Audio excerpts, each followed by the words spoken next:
अस्सलामुअलैकुम, नमस्ते, सत श्री अकाल। कैसे हो दोस्तों? Welcome back to my another video. मैं हूं Saima Peerzada and you are watching Saima Peerzada reaction channel. So आज हम रिएक्ट करने वाले हैं मुजम्मिल जी की वीडियो है जो कि मार्शल लॉ के ऊपर है, और इस वीडियो को आज हम देखेंगे और जानेंगे कि वो क्या कहते हैं ज़ियाउल हक के बारे में और इस 5 जुलाई के बारे में। तो कुछ फैक्ट्स जो कि हम नहीं भी जानते, कुछ जानते भी हैं, तो इस वीडियो में हमें देखने को मिलेगा कि ऐसी कौन सी चीज़ है जो नई है, जो हम नहीं जानते। और मतलब इनकी वीडियोस वैसे होती हैं आंखें खोलने वाली, तो यकीनन इसमें भी हमें बहुत कुछ फैक्ट्स देखने को मिलेगा।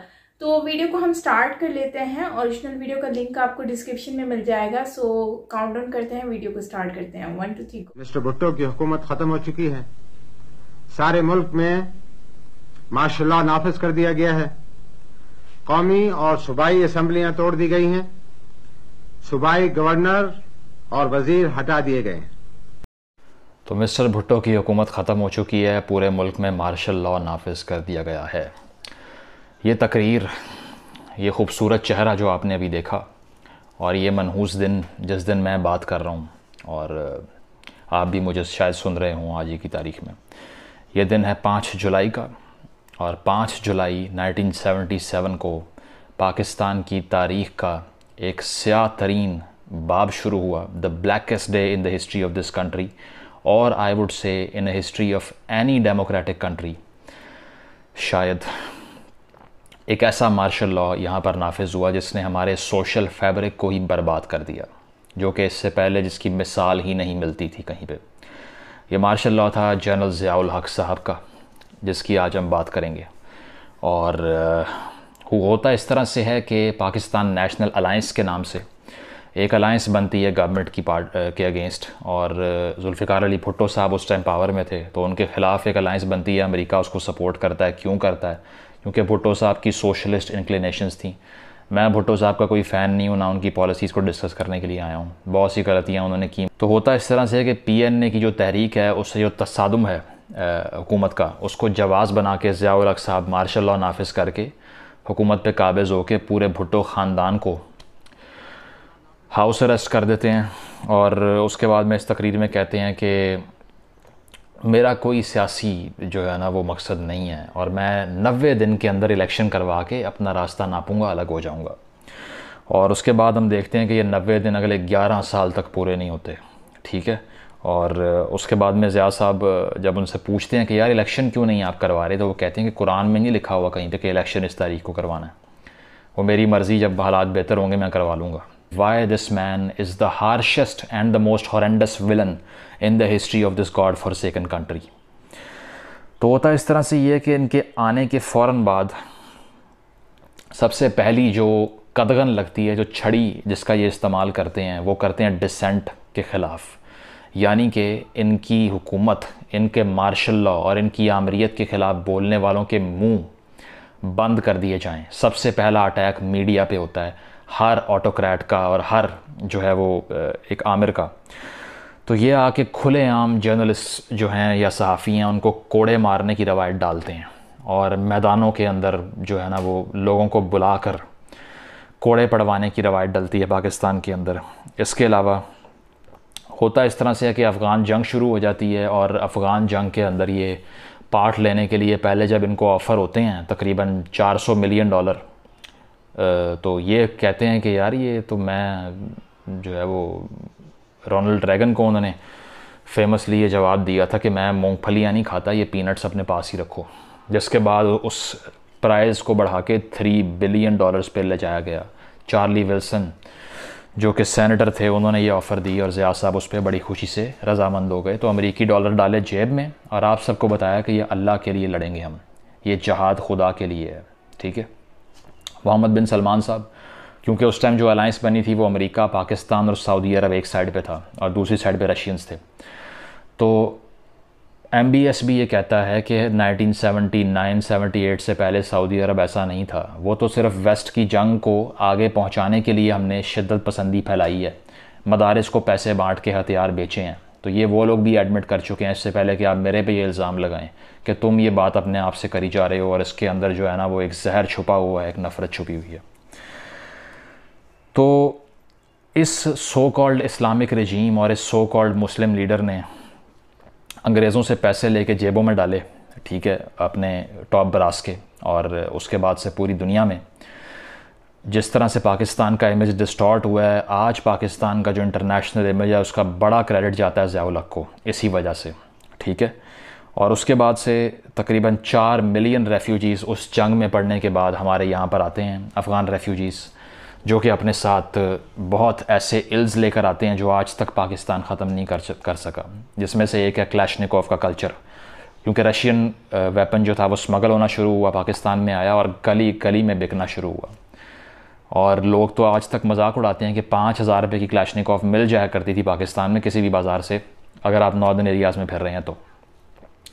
उसके अलावा पाकिस्तान पूरी दुनिया में हेरोइन का सबसे बड़ा ट्रेडर उस टाइम पर बना। तकरीबन सबसे ज़्यादा हेरोइन पूरी दुनिया में पाकिस्तान ने सप्लाई की इस ज़िया-उल हक़ के अंडर, जिसको आप सब ये कहते हैं कि उसने इस्लाम की खिदमत की थी, ठीक है। और आपको अगर लगता है कि मैं पाकिस्तान की अफ़गान जंग वाली पॉलिसी पे गलत क्रिटिसिज्म कर रहा हूँ, तो पाकिस्तान की मौजूदा हुकूमत, इमरान खान नियाज़ी साहब और इवन के chief of army staff general Bajwa भी एग्री करते हैं। उन्होंने भी कहा है, रिसेंटली बार बार दोहराया है कि अफ़गान जंग का पार्ट बन के हमने गलती की थी। We should have been neutral, just like India was neutral at that time. बेशक रशियन कॉपरेशन थी, लेकिन सीटो सेंटो इंडिया ने साइन नहीं किया था, जो कि एंटी सोवियत अलाइंसेस थी, ठीक है।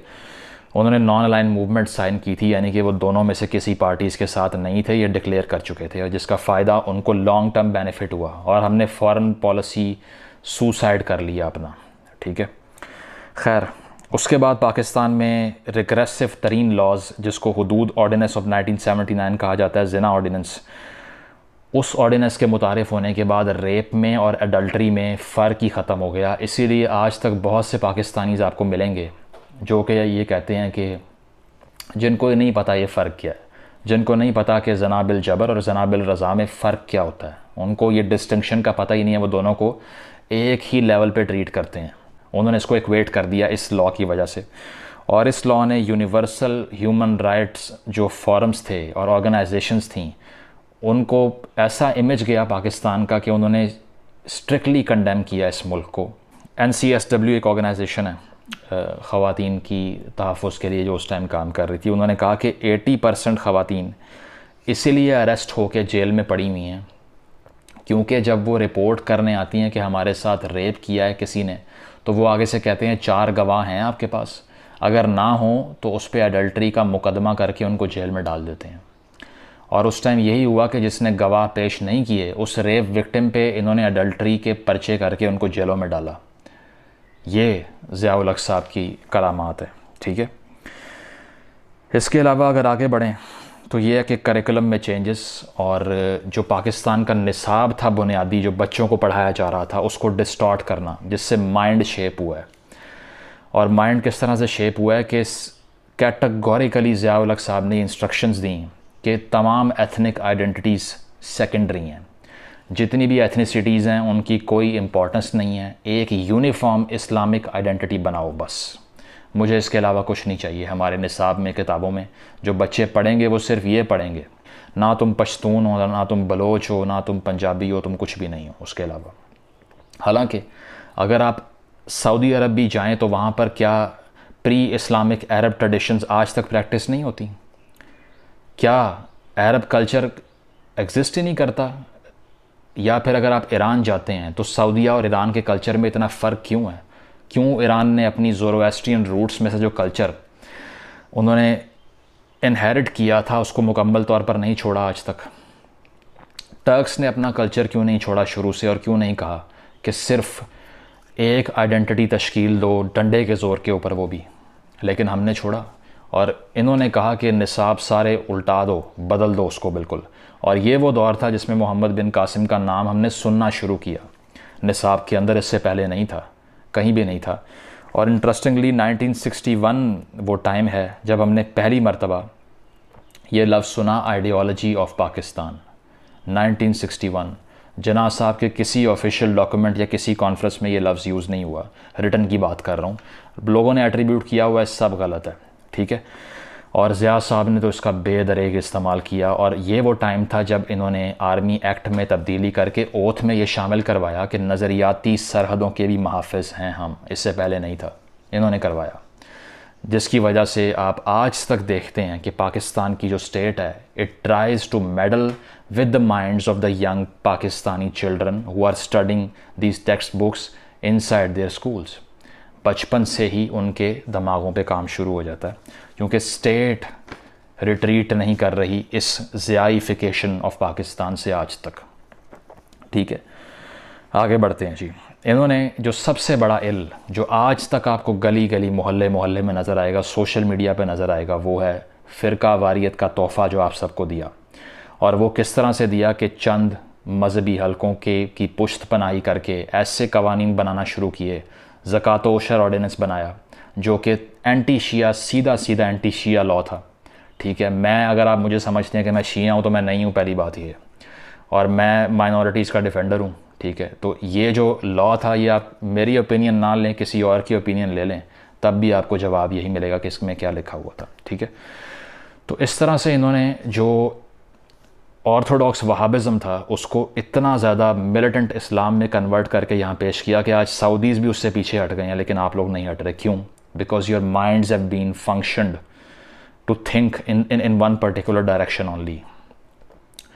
तो उससे ये होता है कि सिपा साहबा ये बनाते हैं, और इसके अलावा और भी बड़ी जो एक्सट्रीमिस्ट ऑर्गेनाइजेशंस थी उनको हथियार बांटते हैं। इसके अलावा मदारिस भी जो है वो इनके क़यादत के अंडर पीसफुल इंस्टीट्यूशन से मिलिटरिस्टिक इंस्टीट्यूशन में कन्वर्ट होते हैं, जो कि इससे पहले नहीं था किसी हद तक। तो सिपा साहबा बनने का अब ब्लो बैक क्या आता है? उसका ब्लो बैक ये आता है कि जो अहले तशी माइनॉरिटी थी पाकिस्तान की, वो ईरानियन रेवोल्यूशन आने के बाद से वो भी सेंसिटिव हो गए, और उन्होंने कहा कि हम मज़ीद इस सब को बर्दाश्त नहीं करने वाले। इनकी डेथ के बाद बनी बेशक सिपाही मोहम्मद, लेकिन वो एक सीधा सीधा रिएक्शन था ज़िया साहब की कारस्तानियों का, जिसके बाद फ़िरका वारियत की ऐसी जंग लगी।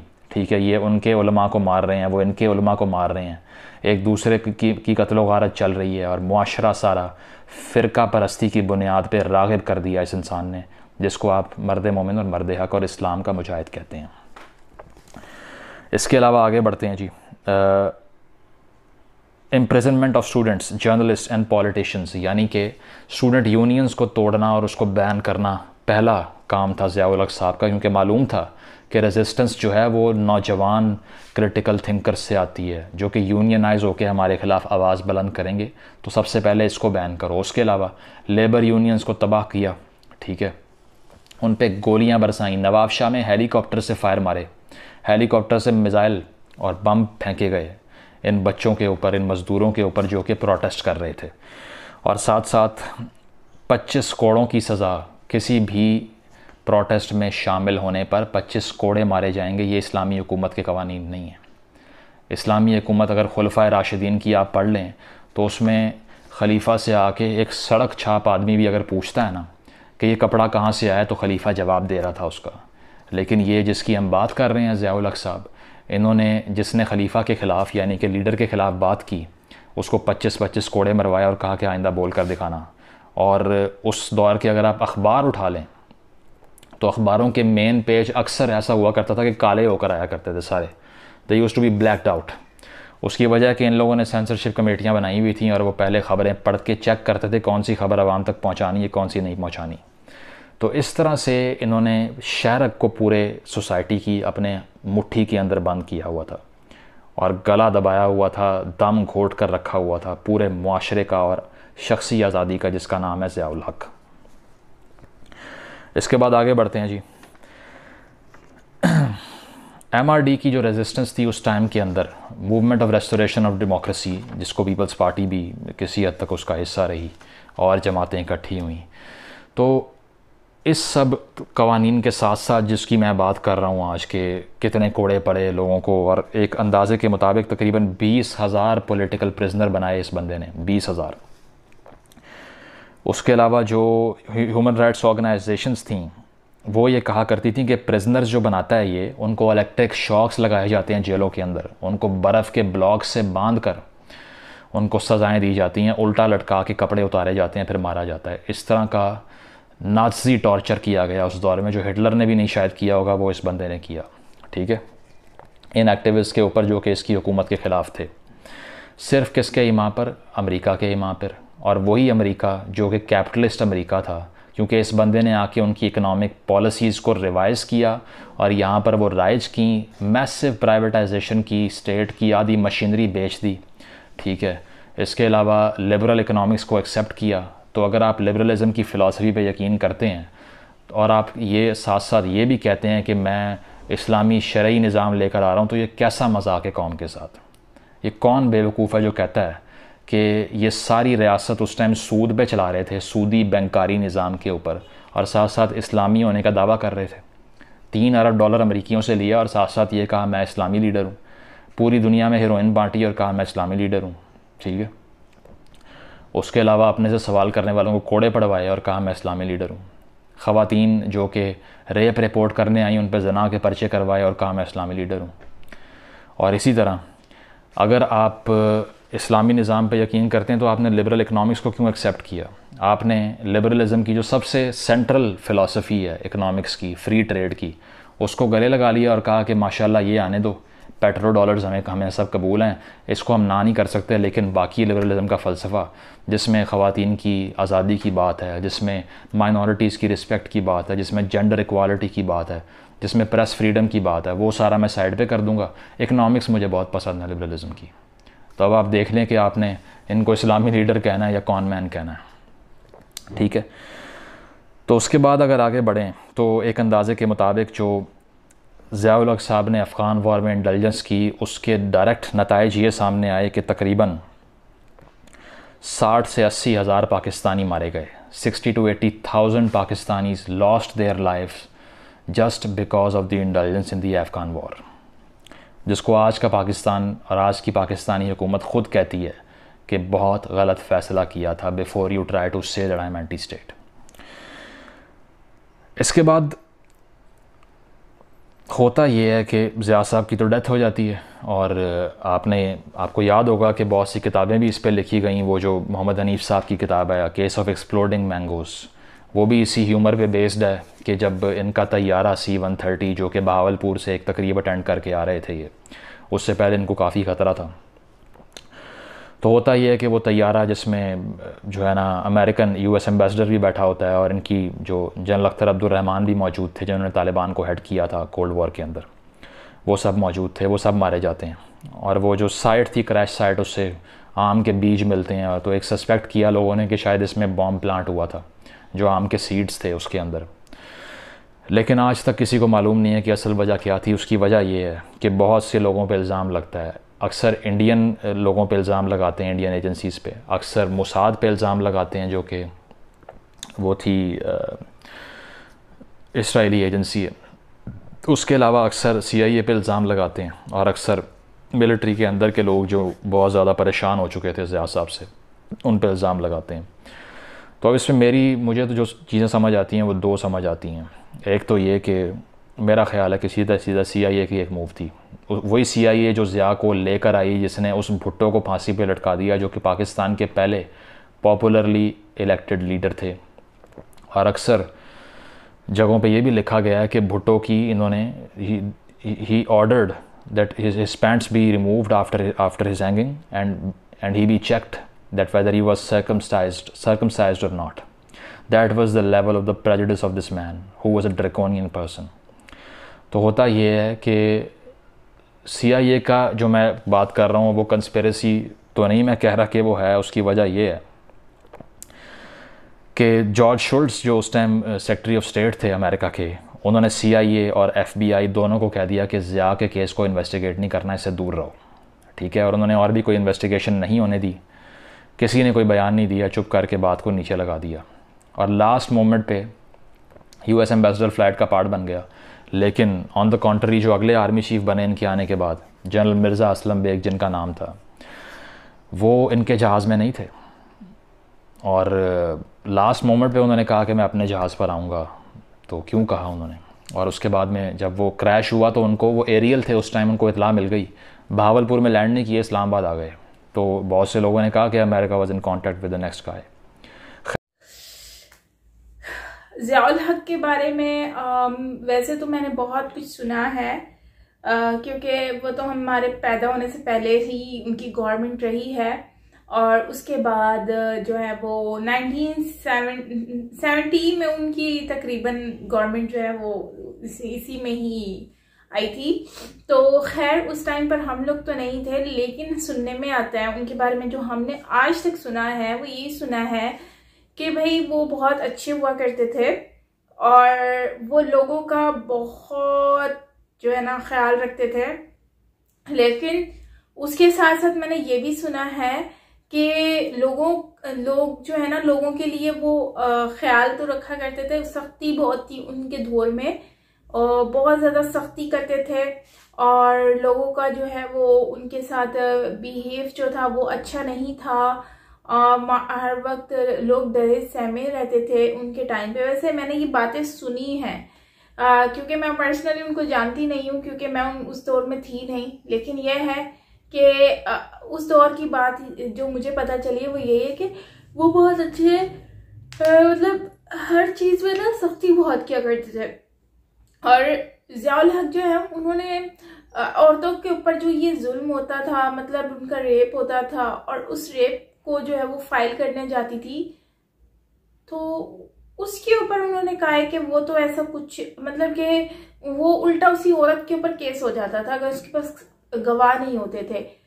मतलब कि विटनेस अगर ना हो तो उस औरत को सजा मिल गई, ऑलरेडी जिसको सजा मिली हुई है उसको और सजा मिल गई। मतलब ये कैसा कानून है? एनीवेज ये कोई कानून समझ नहीं आया। अच्छा, मुशर्रफ के दौर में भी मैंने सुना है कि इस तरह के बहुत सारे कानून रहे हैं, लेकिन मुशर्रफ के दौर में ये था कि उसमें फीमेल्स के राइट्स के ऊपर बहुत बात की जाती थी, फीमेल्स को बहुत हक दिए जाते थे, उनको आज़ादी एक मिली थी जो कि मुशर्रफ के दौर में। और मैंने ये भी सुना था कि लोग जो हैं वो उनसे बहुत ज़्यादा मतलब कि मेल जो हैं वो ज़्यादा उनसे खुश नहीं थे कि ये देखो ये फीमेल्स को हमसे ऊपर रखते हैं, क्योंकि उस टाइम सोच इस तरह की हुआ करती थी।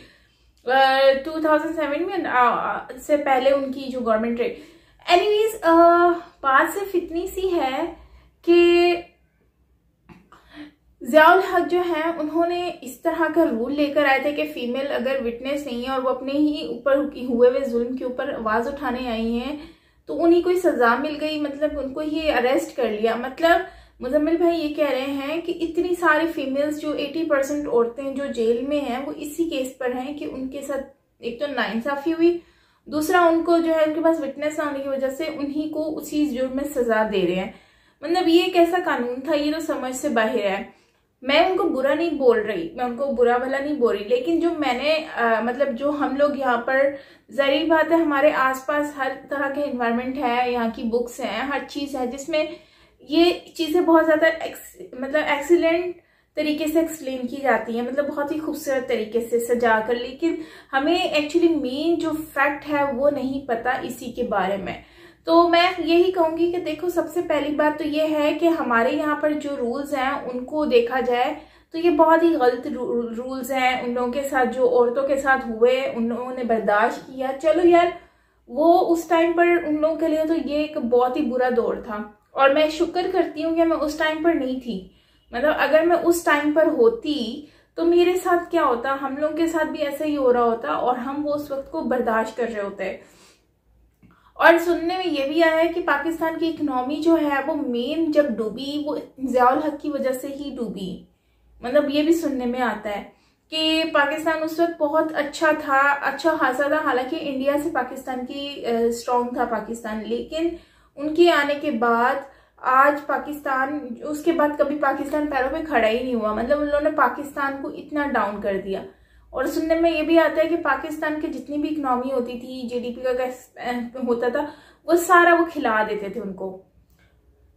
तो खैर कहने का मतलब सिंपल सा ये है कि देखो यार, इतनी मेहनत इतना कुछ करने के बावजूद भी मतलब कि पाकिस्तान एक हासिल हुआ, उसमें एक कानून अपने ही उन्होंने कानून लाके खड़े कर दिए। ये हमें नहीं पता था पहले, सच बता रही हूँ, हमें आज पता चल रहा है इस वीडियो के थ्रू कि मतलब ये सारी चीज़ें, बहुत सारी न्यू चीज़ें जो कि मुजम्मिल भाई ने अपनी वीडियो में एक्सप्लेन की हैं कि उन्होंने अपने ही कानून ला के रख दिए, जो कायदे-आज़म के नाम पर कॉल रख दिए कि उन्होंने कहा। मतलब कि इतनी सख्त गवर्नमेंट, इतना सख्त कानून स्पेशली फीमेल्स के लिए कि वो अपने मतलब कि अपने सर से दुपट्टा उतारे बगैर वो कुछ कर नहीं सकती हैं।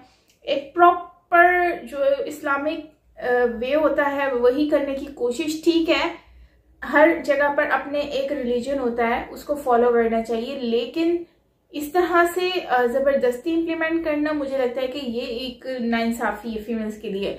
देखो अगर अब भी तो वो वक्त चल रहा है ना जब सब लोग, आज तो जीन्स भी पहनती हैं फीमेल्स, पार्क में जाके डांस भी कर रही होती हैं जब कोई फेस्टिवल्स होते हैं, तो इस तरह की चीज़ें भी बहुत नज़र आती हैं। तो देखो जिसको जो चीज़ अच्छी लगती है वो करे, दिल से करे, आज़ादी से करे, उसको कोई रोकथाम नहीं होनी चाहिए। हाँ अगर वो कुछ गलत काम कर रहा है तो जाहिर सी बात है उसको रोकथाम करनी चाहिए, हम नहीं बोलेंगे तो कौन बोलेगा। दूसरा मार्शल लॉ के पर के उन्होंने जो है वो लोगों पे जुल्म बहुत ज़्यादा करते थे, और जुल्म के अलावा जो है उन्होंने काफ़ी ऐसी चीज़ें भी की हैं जैसे फ़िरकाबंदी के ऊपर इन्होंने बात की कि फ़िरकाबंदी उनके दौर में आ गई।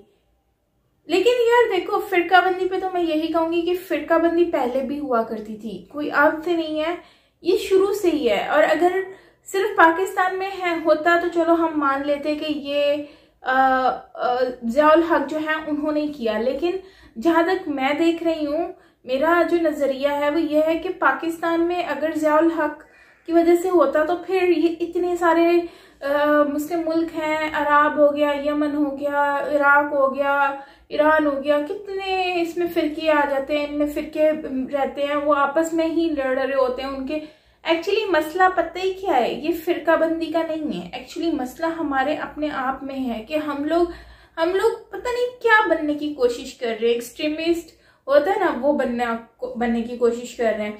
और मुज़म्मिल भाई ने ये बात बिल्कुल ठीक कही कि इंसान जो है मतलब कि अपने कल्चर से ये लोग दूर हो गए दूसरे। अब फॉर एग्जांपल उन्होंने एक कंट्री का नाम लिया था, उस कंट्री का तो नाम मुझे याद नहीं आ रहा, लेकिन मैं अपनी तरफ से एक बताती हूँ। इंडोनेशिया को देख लो, जिन्होंने अपना मज़हब चेंज किया था और वो कन्वर्ट हुए थे, मुस्लिम हो गए थे सारे, लेकिन आज भी उन्होंने अपने कल्चर को नहीं भुलाया, आज भी वो अपने कल्चर के साथ जुड़े हुए हैं। इट्स मीन कि वो हिंदुइज्म से कन्वर्ट हुए थे और आज भी वो हिंदुइज्म से जुड़े हुए हैं। तो क्या ये बात समझ नहीं आती है कि कल्चर को भुला देना ये कहाँ का रूल है? मतलब शादियाँ होती हैं, हर चीज़ होती है, हर एक चीज़ हमारे यहाँ पर होती है, लेकिन उसमें गाने भी होते हैं, डांस भी होता है, उस टाइम पर ये सारे रूल्स नहीं होते हैं, समझ से बाहर है।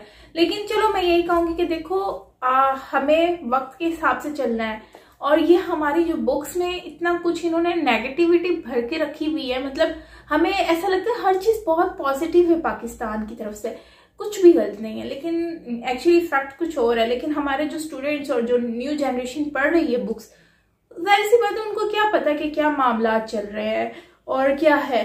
उनके जहन में ये आता है कि पाकिस्तान बहुत अच्छा है और दूसरी कंट्रीज जो है वो समझ जाए आप। खैर आपका क्या कहना है इस वीडियो के बारे में जरूर शेयर कीजिएगा कमेंट सेक्शन में। बाकी मिलते हैं नेक्स्ट वीडियो के साथ, till then take care, bye.